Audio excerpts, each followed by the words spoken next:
we will be united in condemning this and ensuring we get to the bottom of this. Marco Rubio stepped onto the Senate floor and said what the Obama White House refused to say, the truth. Before we unfold the full clip, subscribe to join a community that holds these leaders accountable every single day, and also comment where you're watching from. This wasn't just politics anymore. Rubio was warning Americans that government power was being used to intimidate critics and protect political allies.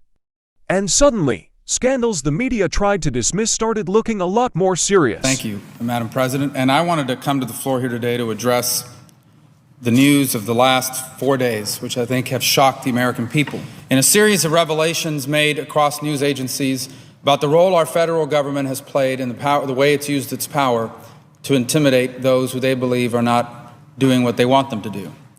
So, for example, we learned last week in testimony in the House of Representatives that there were employees of the State Department who disagreed with the direction that the way the government was handling the Benghazi situation and the word that was being put out by the State Department. They disagreed with it. They didn't like it, and they testified last week that they were made to feel threatened. That the message was sent to them very clearly from the highest levels of the State Department that they should not be talking or saying the things that they were saying. That concerned a lot of people. Unfortunately, on Friday of last week, and what I think was an attempt to bury a story, which there's no way they were going to bury this one, and so they put it out on Friday, which is notoriously known as the slowest news day of the week because it goes into the weekend and people forget it and they move on. But this one was not easy to forget. On Friday, we learned that the Internal Revenue Service had specifically targeted organizations in this country because of their political leanings and affiliation. Now, understand, this is not something new. People have been complaining about this for a couple of years. Anecdotally, from organizations across the country coming to us and saying, we got this weird request from the IRS asking us for all sorts of things. You start to hear that everywhere. And, you know, we still, I think, to some level have confidence and hope, have the best hopes for the federal government and the people that work within it. And, but as you start hearing that more and more, people became concerned. So members of this body wrote letters and inquired of the IRS, hey, is this going on? Are groups being targeted because they're a Tea Party or because they're a 9/12 group? Of course, the answer they gave was, no, that's just not true. That's absolutely false. Well, you know what? It wasn't false. Then the IRS said, but it was just this group of employees in Cincinnati. As it turns out, that's not true either. It was widespread. It was an effort throughout the IRS to specifically target groups because they were called Tea Party or Liberty groups or groups that were organized to defend the scope of government, groups that were critical of decisions being made by the government. This is chilling. This was discovered last Friday, and it's only gotten worse. Every day that goes on, we get more and more information in that regard. And then the revelation on Monday that the Justice Department of the United States, think about that, the chief law enforcement agency of the country, had issued this blanket search of the phone records of I think the nation's largest reporting group, the Associated Press. Now understand, if they were going after a leak that endangered America and security, that's one thing. We can have a debate about that. But they went much further than that. It was a blanket request of all these phone calls, including the switchboard. Pretty outrageous. So in the span of 4 days, 3 major revelations about the use of government power to intimidate those who are doing things that the government doesn't like. These are the tactics of the third world. These are the tactics of places that don't have the freedoms and the independence that we have here in this country. And it is shocking to Americans that this would come to light in the way that it has. I would submit to you, however, that none of this is new. That what we see emerging here is a pattern, a culture of intimidation, of hardball politics that we saw both on the campaign trail and now through the apparatus of government. I don't have enough time in 10 or 15 minutes in morning business to cite them all, but I will cite a few that have already been discussed. Let me tell you about the case of a gentleman named Frank Vandersloot. He was a couple of things. Mr. Vandersloot was the national co-chair of Mitt Romney's presidential campaign. He was also a major donor to a super PAC that was supportive of Governor Romney's campaign.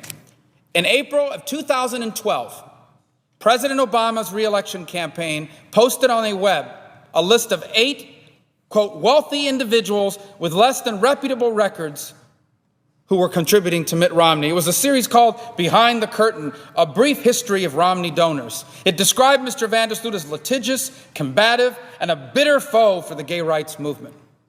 Well, curiously enough, within a few weeks, Mr. Vandersloot was the subject of not just one, but 2 IRS audits. One for his personal life, one for his business. Coincidence? Maybe we should find out through an investigation. Then we get word of something else. This is even more, well, just equally outrageous. And that's the case of this organization called ProPublica, which was mentioned here a moment ago in relation to another discussion that was had. Now, I want to get the facts exactly right about this, but basically, as it turns out, the IRS, someone in the IRS, released 9 pending confidential applications of conservative groups to this so-called investigative reporting agency, this so-called not-for-profit impartial. We can have that debate later, but I don't want to be guilty of doing to the donors to that group of what the Obama campaign did to the donors of Mr. Romney. But let me just say that in response, they sent out information that was confidential, that was not public, illegally. They leaked from the IRS information on 9 of these groups that was then reported on by this organization, which admitted that it came from the IRS. Coincidence? It doesn't end there, by the way. This is not just limited to the IRS. This is a culture of intimidation, a willingness to play hardball politics against your political opponents. Let's not forget the case in South Carolina of Boeing, who decided to relocate, as any business has a right to do. In the United States of America, a business should have the right to locate its operations in any state it wants. Well, when Boeing decided to relocate from Washington State to South Carolina, the NLRB came after them in a complaint, which they claimed was on the merits, but it was very straightforward. They were going after them because the union in Washington State was upset about the move. And in fact, the case was dropped partially because of political pressure, but interestingly enough, the effort was only abandoned after they negotiated a contract deal with the union. Now, listen, I can be up here all day, and I intend to keep coming back to the floor and citing examples of this. But the point is, we have going on now is a culture of hardball politics and intimidation, which is unacceptable and should be chilling to every member of this body, Republican and Democrat. This is unacceptable behavior. But this is what you get when an administration is all about politics. This administration is a 365-day-a-year, year-round political campaign. Every issue is a political campaign. Leading up to the election and even now, every issue is a wedge. Few times in the history of this country has anyone used this office to drive more wedges among the American people than this president and this administration. And so, yes, this is the culture that's been created. They're bad and we're good. Our enemies are bad people. The people who disagree with us on policy are bad people. You don't support us on guns, you don't care about children and families. You don't support some measure against religious liberty, you're waging a war on women. On issue after issue, a deliberate attempt to divide the American people against each other for the purposes of winning an election. That is the culture that's been created. And that culture leads to this kind of behavior. Whether it was directed or not, we don't know that. I'm not saying someone picked up the phone in the White House and said, do these audits, leak this information. I am saying that when you create a culture where what's rewarded is political advantage, when you create a culture in your administration where everything is politics 24 hours, 7 days a week, when you create a culture where every issue that comes before the Congress is used to divide people against each other, to see who can get to 51% in the next election, when you create a culture like that, it leads to this kind of behavior throughout your administration.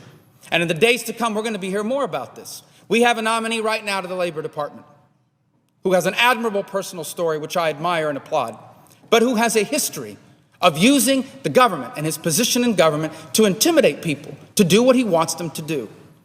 I would submit to you that Mr. Perez's nomination is bad for the country in any time. But in this administration, in this political culture, after what we have learned in the last few days, even more so. And I hate to single him out, but that's one of the pending ones that are before us. And the point is, my friends, this is what we are dealing with. And a cautionary tale about expanding the scope and power of government. Because this same IRS that was willing to do this This same IRS that was willing to target groups because of their political leanings, this same IRS that audited Mr. Vandersloot after he happened to appear on the Obama enemy list, this same IRS will now have unfettered power to come after every American and ensure that if either you're buying insurance or you're paying them a tax. Every American business. The front lines of enforcing Obamacare falls to the IRS. That is what happens when you expand the scope and power of government. It's always sold as a noble concept. It's always offered up as government. We're going to give the government more power so they can do good things for us. But the history of mankind proves that every time a government gets too much power, it almost always ends up using it in destructive ways against the personal liberties of individuals. And that's why the framers of our Constitution were so wise to impose real constitutional limits on the power of our government, because they knew from history that this was the case. That's why our Constitution says that unless government at the federal level is specifically given a power, it doesn't have it. That's why it says that. That's why you see people stand up here on the floor and fight to protect the Constitution. That's why these groups were formed around the country. Everyday Americans from all walks of life, people, some of whom had never been involved in politics before, who joined a Tea Party movement or a 9/12 movement because they feared the direction our country was going. And so they stood up and said, this is wrong. This is why. This is why this adherence to the Constitution. Because the Constitution was based on the simple truth that if government has too much power, it almost always ends up destructive. Our framers knew better than to rely on good people being in government to take care of us. They understood that government's power, in order for us to have freedom and prosperity, necessarily had to be limited. Not because we're anti-government. Of course we need a government. Who provides for our national defense? Who's supposed to secure our borders? We're having this immigration debate. These are important things that our government needs to do. But if you give it too much power, it leads to these abuses. This is why the Constitution was so wise to limit the power of the federal government to its enumerated powers and leave to the government closest to the people most of the powers. And I think we should re-examine all these decisions that have been made that have expanded the scope and power of our government. I don't know how many people are aware of this, but early next year, every single one of you is going to have to buy insurance, health insurance that the government says is good enough. Maybe not the insurance you're getting today that you're happy with. And if you don't buy that insurance, you are going to owe the IRS some money. That's a tax to me. The same IRS that has shown a propensity to target people based on their political leanings. This is who we've empowered through Obamacare. So this is what's going on here. It's not just one scandal at the IRS. It's about a culture of hardball politics. And I think in the days to come, we're going to learn a lot more about it. And we're not going to like what we learn. For example, you think about some of our most precious freedoms, the First Amendment right to free speech. Think about if you're a reporter at the Associated Press. Think about if you are a source, unrelated to national security, to the Associated Press. Think about if you're really a whistleblower, someone who is blowing the whistle on government activity because you work in the government and you think what the government is doing is wrong. Think about that for a second. Now, all of a sudden, what are you afraid of? I'm not calling that reporter back because their phone might be tapped. My number may show up on their records because the Justice Department has just shown that they're willing to do that. Think about the chilling effect that that sends up and down the government. If there is wrongdoing somewhere in the government right now, people are probably afraid to blow the whistle because they're afraid that they're being surveilled by the Justice Department or that the person they're talking to is being surveilled. That's how outrageous this is. Think about people that are thinking about getting involved in the political process, contributing to a group or speaking out, donating to a campaign or a candidate as they're allowed to do it under the Constitution. They don't want to be the next Vandersloot. They don't want to be the next guy being targeted. They don't want to be the next person being smeared on a website. This is unacceptable. This is outrage. And every single member of this body should be outraged by this behavior. This culture of intimidation, this hardball politics tactics, we cannot stand for this.